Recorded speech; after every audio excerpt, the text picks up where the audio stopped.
Hello बच्चों, यहाँ पे हम लोग देखेंगे कि कुछ जो हमारे कंपाउंड्स या जो उनका जो मॉलिक्यूलर फार्मूला क्या होता है वो हम लोग यहाँ पे देखेंगे। तो यहाँ पे फर्स्ट हम लोग का आ रहा है कि ब्लीचिंग पाउडर। ब्लीचिंग पाउडर का क्या हो जाएगा, इसका तो हो जाएगा आपको वो फार्मूला CaOCl2, ठीक है, ये हो जाएगा। फिर आता है हम लोग का plaster of Paris. Plaster of Paris का क्या हो जाएगा, CaSO4, ठीक है।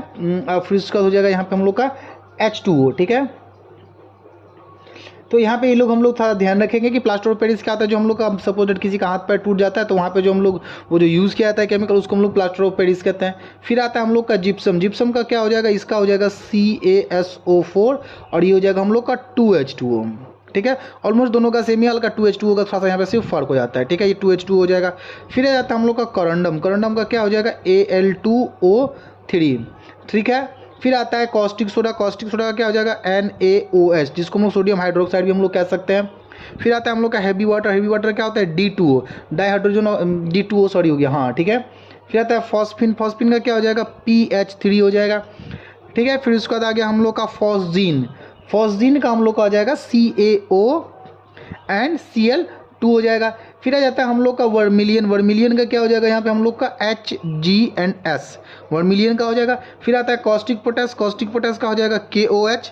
फिर आता है चिली सॉल्टपीटर। चिली सॉल्टपीटर का क्या हो जाएगा, KaNO3, ठीक है। सॉरी Ka नहीं, Na होता है, Ka नहीं होता है, Na होता है,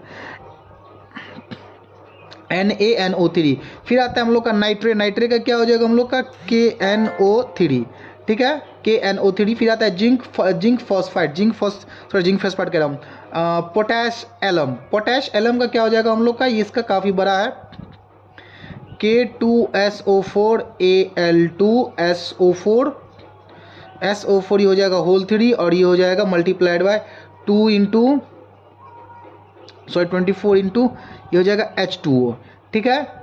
फिर आता है हम लोग का क्रोम एलम। क्रोम एलम का हम लोग का क्या हो जाएगा, K2SO4Cr2 मल्टीप्लाई इससे है SO4 और ये होल चीज़ यहाँ मल्टीप्लाइड। फिर होता है ये भी हो जाएगा 24H2O, ठीक है। तो यहाँ पे इसको ये आसानी से हम लोग जैसे यहाँ पे हम लोगों ने कंप्लीट किया है वो थोड़ा सा आप लोग देख लेंगे।